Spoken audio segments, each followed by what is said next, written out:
Manila Broadcasting Company. You're listening to your friend, your radio, Radio Natin 101.3 Adyangan Blon, a proud member of the KBP Philippine Standard Time. It is now 11 o'clock. Magandang umaga muli sa ating tagapakinig at taga-subaybay sa programang The DOH Mimaropa Hour. Muli, nagbabalik ang inyong lingkod, Roal Palculan, at mapapanood nyo rin ng live dito sa ating radyo natin FB page na 101.3. No? Abangan nyo kami dito. Bago tayo magpatuloy, nais ko munang batiin ng belated happy birthday ang ating Provincial Epidemiology and Surveillance Officer, Ma'am Rizalisa Palculan. Happy birthday, ma'am. Sa ating pagpapatuloy ng ating discussion ngayong umaga ay naputol dahil sa kakulangan ng oras nung nakalipas na linggo yung ating paglalahad ng ating Expanded Testing Department Memorandum 2020-0258, no? So natapos natin yung subgroup A up to F. So ngayon ipapagpatuloy natin yung mga naiwan pa. Pero bago yun, nais ko munang ilahad sa inyo ang ating Mimaropa COVID tracker, no? As of August 5, meron na tayong naitalang kabuoang 118 cases na local, no? At 157 imported, na may kabuoang total na 275. At ang active case dito ay 103. Sa Romblon naman, dito sa atin, nakapagtala na tayo ng 19 na kaso, no? At ang active ay 10 na lang kasi ngayon katitext lang sa akin na na-clear na yung positive na isa from Magdiwang. Kaya from 11, meron na lang tayong binabantayan na positive na 10, no? Lahat ito ay LSI. So sa ating pagpapatuloy, no, nung ating tinatalakay kaugnay sa testing, papagpatuloy natin dito sa subgroup G, no? So nakalaad dito, no, nakasaad dito na ang subgroup G ay ito ay mga residente, mga occupants o mga workers sa isang local area na merong active COVID-19 cluster. Ito yung may sinasabi na may pailan-ilan na kaso na magkakasama sa isang lugar. Halimbawa sa isang barangay may 2, 3. Yan ang mga taong nasa subgroup G, no? Na in-identified at dineclare ng isang local chief executive ng mayor in accordance, no, with existing DOH guidelines. At syempre consistent sa National Task Force Memorandum Circular number 02 series of 2020, or the operational guidelines on the application of zoning containment strategy in the localization of the National Action Plan against COVID-19, no? So, yan ang nasa subgroup G. So, ito yung karaniwan na ginagawa, no, sa Manila pag merong nagpositive na sa isang barangay, halimbawa 3, nila-lockdown yon at nagkakaroon ng randomized testing sa lahat ng mga symptomatic. Kaya nga binabahay-bahay nila yon doon sa Manila para makita sino yung may sintomas at inilalagay sa quarantine facility or isolation facility saka tinetest, no? Sa subgroup H naman, ito yung frontliners in tourist zones. So merong mga subgroup pa rin itong H. So sa subgroup H1, lahat ng workers and employees sa hospitality and tourism sectors kagaya ng El Nido, Boracay, Coron, Panglao, Siargao at lahat ng tourist zones na na-identified at declared by Department of Tourism, no? So, yung mga workers pwedeng i-test once every 4 weeks o every month, no? Sa subgroup H2 naman, lahat ng travelers whether domestic or foreign origin may be tested at least once at their own expense. Yun, no? So, hindi ito libre. Bago pumasok sa isang designated tourist zone as identified and declared by Department of Tourism. Kagaya ito nung ginagawa ngayon sa Baguio. Bago ka, pagkapasok mo doon at ikaw ay tourist, i-undergo ka ng swab test at your own expense, no? Para ikaw ay makapamasyal doon pag negative ang iyong resulta. Sa subgroup ay naman, ito yung mga workers at empleyado ng isang manufacturing companies and public service providers registered in economic zone. So yung ating mga nasa economic zones, no? Mapasubic, Laguna, Cavite, Batangas, no? Yung, or other special concern areas, no? So ito ay ginagawa para sa pag-reopen ng economy, yung safety ng mga manggagawa doon sa covered na economic zones, no? So every quarter naman ang pwede sa kanila. So ang DTI in coordination with the Philippine Economic Zone Authority and the Freeport and Special Economic Zone Administrators may include other priority sectors or economic zones within their mandate through an appropriate issuances, no? In consultation with the DOH. Sa subgroup J naman, ito yung mga economy workers natin. So maraming subgroup ito, no? Unahin natin yung subgroup J1. Ito yung mga frontline and economic priority workers defined as those who work in high priority sectors, mapa-public or private.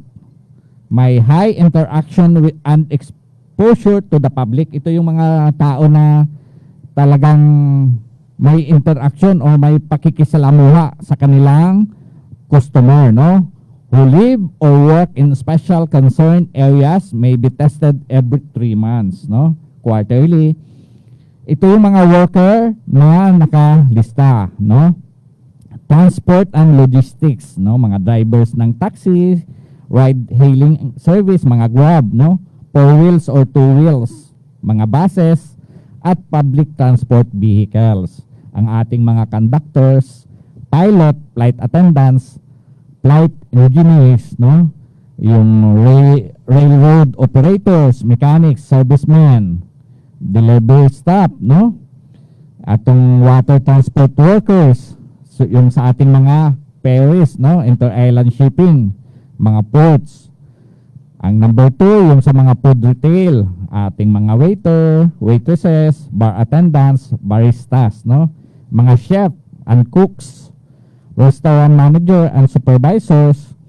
Sa education naman, once face-to-face classes resume, yung ating teachers at all levels of education, no?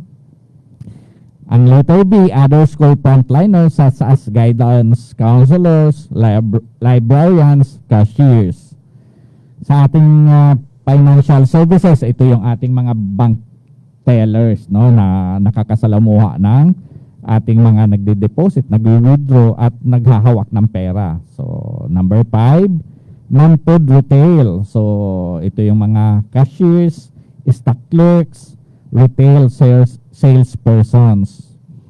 Ang number 6, na services, ito pa, yung mga hairdressers, barbers, manicurists, embalmers,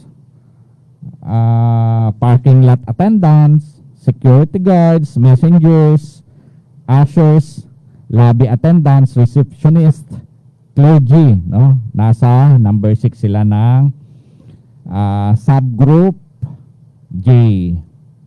J1, no? Mga market vendors kasama din, no? Sa construction, mga carpenters natin, mga mason, electricians, painters, including foreman, supervisors, mga civil engineers natin, structural engineer, construction managers, mga crane and tower operators, no? at elevator installers and repairers. Sa number 9, water supply. Ito yung mga plumbers natin, no? Recycling and reclamation workers, ang ating mga garbage collectors, no? Water and water waste engineers, janitors and cleaners. Sa public sector naman, ang ating mga judges, no? Court room clerks, staff and security.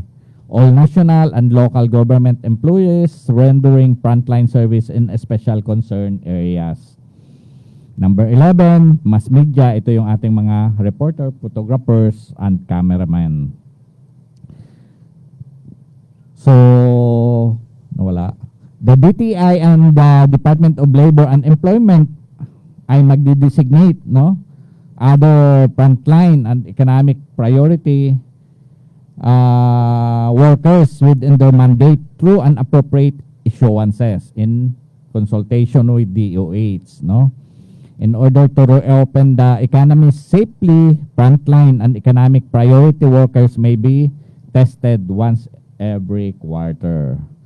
Yung subgroup J2, all other employees not covered above are not required to undergo testing but are encouraged to be tested every quarter. Private sector employers are highly encouraged to send their employees for regular testing at the employer's expense in order to avoid lockdowns that may be do more damage to their company. So, nasa private sector na yan, no? At syempre, sasagutin nila yung gastos. Ito yung number 3 ng ating amendments, no? To revise Section 2-7 nung nakalipas na Department Memorandum. So, nakalagay dito, rapid point of care antibody-based test kits should not be used to definitely diagnose or roll out COVID-19. So, ang ating RDT, itong mga rapid test natin, hindi yon ginagamit para mag-diagnose, no? Ang pwede lang mag-diagnose ay ang at masabing positive ka sa COVID ay through RT-PCR na ginagawa ng ating mga molecular laboratory gaya ng RITM kung saan tayo nagpapadala ng ating mga specimen. So, care must be exercised not to unduly consume RT-PCR test kit for the sake of confirmation. So, ibig sabihin, mas maganda pa rin na ginagawa yung 14-day quarantine or isolation kaysa i-rapid test, no? Kasi pag wala namang symptom at natapos ang 14-day quarantine, ibig sabihin cleared sa COVID yung isang ina-isolate or kina-quarantine natin. So sa number 4 section, sa number 14, all testing facilities shall utilize the appropriate health benefits, no? So, lahat ng tinetest ay nako-cover ng PhilHealth at nire-reimburse ito, no? So, wala dapat binabayaran yung ating mga kababayan. Considering, sa number 15, considering our increased testing capacity and availability of testing supplies, any person who does not fall under any of the above subgroup but who wants to get tested using RT-PCR will be allowed pero will shoulder the full cost of testing. So, pag ikaw ay isang tao at hindi ka napapabilang dito sa subgroup A to J at gusto mo lang magpa-test, ay sariling gastos mo na yon. At saka ikaw nang bahalang maghanap ng kung saan ka magpapa-test, no? So, hindi po natin kinikater yung paid client natin dito sa atin. Ang kinikater lang natin dito ay kung nasa pasok sa subgroup A to J, no? Sa number 5, no, to revise the entire section of 3-B for symptomatic patient to read as follows. All symptomatic patient who are close contact of probable or confirmed case shall be tested using RT-PCR. Yun na rin ang ginagawa natin, no? Kahit nga asymptomatic, basta close contact ng isang positive case ay atin siyang tinetest. Basta napatunayan na siya ay isang close contact. Ang suspect or probable or confirmed COVID-19 patient who had clinically recovered and are no longer symptomatic. Ito yung sinasabi natin, no? Na discharge criteria na next week, ito yung ating tatalakayin, na pag ang isang COVID-19 positive at natapos ang 14-day isolation at siya ay asymptomatic, ay pwede na siyang i-discharge kahit wala ng follow-up test, no? Provided that a licensed medical doctors clear the patient. So, yan po ang mga provision na nakapaloob dito sa ating Department Memorandum DAS 2020-0258-A, no? Na ating sinusunod pag tayo ay nagkakaroon ng ipaprioriting itetest. So sana naliwanagan ang ating mga kababayan para hindi tayo nalilito kung paano napipili at sino ang napaprioritize pag tinetest. So magbabalik tayo makalipas ang ilang paalala. Isang umaga sa bahay ng pamilya de la Cruz. Anak, tulungan mo nga ako dito sa binili kong sibuyas at bawang. Medyo mabigat yung supot eh. Nay, bakit napakadami naman? Kasi nabasa ko gamot daw yan sa COVID-19. Di halos pakyawin ko yung paninda nung nakita ko sa palengke. Teka, Nay, saan mo naman nabasa yan? Aba saan pa? Di sa internet. Alam nyo, Nay, maraming balita sa social media. Iba nga nakakapraning pa eh. Pero hindi po lahat yun totoo. Tingnan nyo tong nabasa ko. Basta raw may bakuna ka sa pulmonya, protektado ka na raw. Eto pa, meron na daw tableta sa pangontra sa COVID-19. Magbihis ka na at bumili kayo sa butika. Teka, sandali, Tay. Lola, saan nyo po nakuha yung impormasyon na yan? Ay, minessage sa akin ni Maring Susan. Ayan o, may picture pa sa Facebook. Naku po, Lola. Fake news po yan. Mas mainam po kung ang paniniwalaan, isa-share at ipopost ninyo ay yun lang galing sa official website o sa Healthy Pilipinas page ng DOH. Naku, sasabihin ko kay Maring Susan para masabihan niya rin yung sinida ng pinasigaling anak na nagtatrabaho sa bangko. Kasi na nagpapaniwala sa mga ganitong fake news. Maging mapanuri at ishare lamang ang tama at totoong impormasyon galing sa Healthy Pilipinas FB page ng DOH at sa official websites ng DOH, World Health Organization at UNICEF. Sa wastong pag-iingat, ang virus hindi kakalat. COVID-19, kayang-kaya nating tapusin. Isang paalala mula sa DOH, UNICEF, USAID at ng inyong lokal na pamahalaan. Sa ating pagpapatuloy, talakayin natin ang kahalagahan ng pagpapasuso ng nanay sa ating mga sanggol, no? Ngayong kasing Agosto ay ipinagdiriwang natin ang National Breastfeeding Awareness Month. So, ibida ang pagpapasuso tungo sa wais at malusog na pamayanan. So, ano ba ang mga benepisyo ng breastfeeding o ng pagpapasuso ng nanay, no? Sa ating mga sanggol. So, una, binibigay ang lahat na sustansyang kailangan ng sanggol sa unang 6 na buwan. At sa tuloy-tuloy na pagpapasuso, kasabay ng tamang pagpapakain mula 6 na buwan pataas. So, dapat sa first 6 months of life ng ating mga baby ay pure mother's milk lang, no? Ang ating ibibigay. Ang unang gatas o yung unang lumalabas, yung colostrum ng ina ay naglalaman ng antibodies, kaya kailangan nating ipasuso yun, no? Hindi natin tinatapon. May mga iba kasing nanay tinatapon yung unang labas, pero mali po yun. Dapat yun ang ating pinapasuso sa ating mga baby kasi naglalaman yun ng mga iba't ibang antibodies para patibayin ang immune system ni baby upang makaiwas sa sakit tulad ng pulmonya at pagtatae. Tumutulong ang gatas ng ina sa pagpapatalas ng isip, no? At pag-unlad ng utak ng sanggol, no?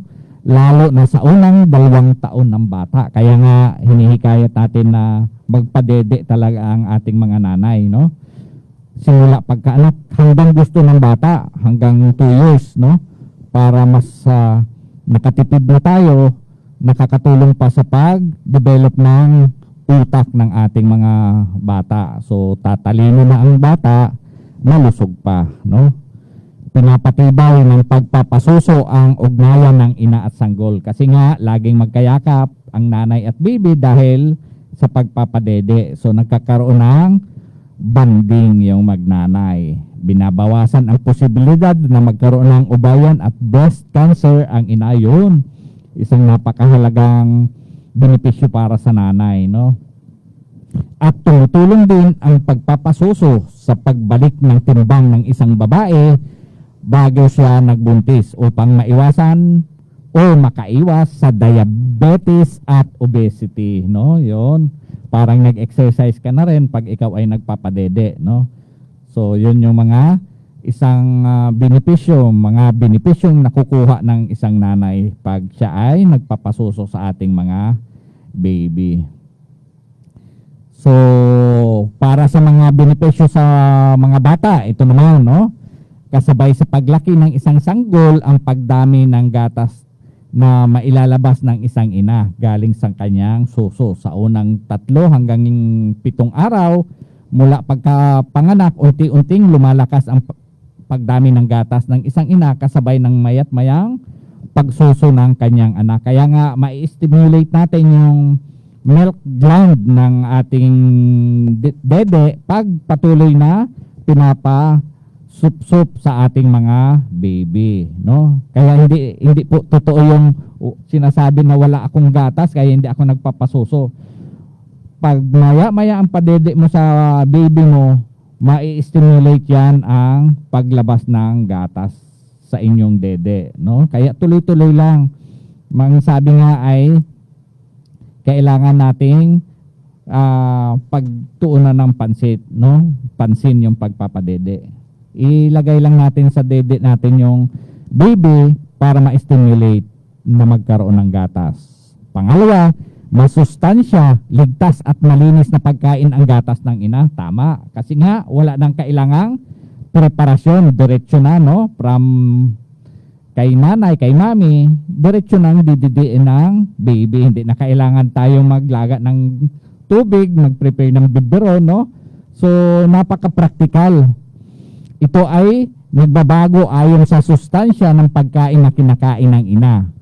Ang isang bagong panganak at tuloy-tuloy na nagpapasuso ay hinihimok na kumain ng masustansyang pagkain, lalo na mga prutas at gulay, lunti ang gulay, no? So, yun ang dapat kainin ng ating mga mamshi, yung mga ginatang malunggay, kalabasa, no? Yung masustansya, mga mabiberding gulay. Pangatlo, natural na pagkain ang gatas ng ina para sa kanyang sanggol, no? So, ito ay may tamang sangkap na protina, pampataba at pampatalas ng kaisipan ng ating sanggol. Malaking bahagi ng gatas ng ina ay naglalaman ng tubig, no? 88 to 90%. Kung kaya hindi na kailangang bigyan ng tubig ang sanggol na sumususo sa kanyang ina. Sapat na po yung breast milk, no? Wag na nating karamihan kasi pag nagpadede, pinapainom pa ng tubig, hindi na po kailangan kasi yung gatas nyo, gatas mo mamshi ay may tubig na. Karamihan dyan ay tubig. So, no need na painumin ng tubig at pag pinapainom kasi natin ng tubig, dyan pa nagkakaroon ng mga diarrhea ang ating sanggol pag mali yung pagpapainom natin. So, paggamit ng mga biberon, mga baso, no, na hindi nahugasan ng maayos. Pang-apat, sa loob ng 6 na buwan na eksklusibong pagpapasuso ng isang ina sa kanyang anak, tuloy-tuloy ang pagsalin ng resistensya o antibodies na magiging proteksyon ng isang sanggol laban sa mga sakit tulad ng pagtatae, pulmonya at tigdas. Kaya nga pag napapansin natin, no, na yung baby na eksklusibong sa nanay lang nagdedede ay mas protektado at hindi sakitin, no? So yun yung mga kahalagahan natin na para sa ating mga bata, no? So napaka-importante talaga na pinapadede natin yung ating mga anak kay mamshi lang, no? So ang breastfeeding ay tama sapat at eksklusibo ay may layuning hikayatin ang mga nanay na magpasuso sa anak simula pagkapanganak hanggang 6 na buwan, no? So talagang napaka-importante na pinapadede natin, no? Sa atin lamang. Para sa mga benepisyo naman, para sa isang ina na nagpapasuso ng eksklusibo sa kanyang baby, no? Una, mas mabilis na nanunumbalik sa normal ang matres ng bagong panganak na ina. So, nakakatulong sa pagbalik sa normal yung pinanggalingan ng ating baby pag tayo ay regular at eksklusibong nagpapasuso. Pangalawa, mas mabilis na pagkawala ng sobrang timbang na nakuha dahil sa pagbubuntis. So karaniwan tumataas ang timbang ng ating mga mamshi pag nagbuntis kasi kailangan ngang kumain ng masustansya para sa kanyang baby. Kaya after manganak, medyo kailangang magbawas ng timbang. So ang the best way ay pagpapadede ng eksklusibo, no?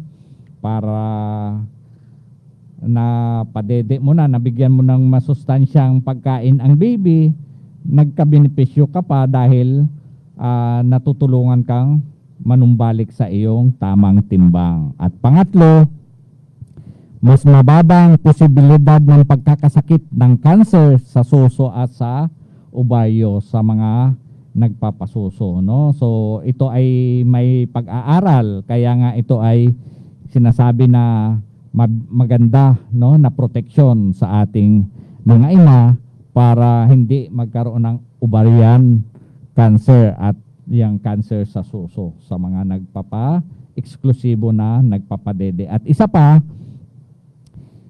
hindi kaagad nagbabalik yung pagreregla ng nanay. Ibig sabihin, pag hindi siya nagbabalik, hindi siya nagiging fertile. So, nagiging isang paraan din ito ng pagpaplano ng pamilya, no? So hindi ka pagpatuloy kang nagpapadede at hindi ka, kaya nga matagal magkaregla ang mga nanay na nagpapadede kasi nga ay nagiging basihan ito or nagiging paraan ito sa isang pagpaplano ng pamilya, no? Yung hindi pagkakaroon ng regla. So magandang pamamaraan din ito kung ayaw nyong uminom o gumamit ng mga artificial method, no? Pero ito ay pansamantala lang na pamamaraan hanggang 5 hanggang 6 na buwan lamang. So after that ay posibleng mabuntis ka na, kaya kailangan nang gumamit ng ibang method.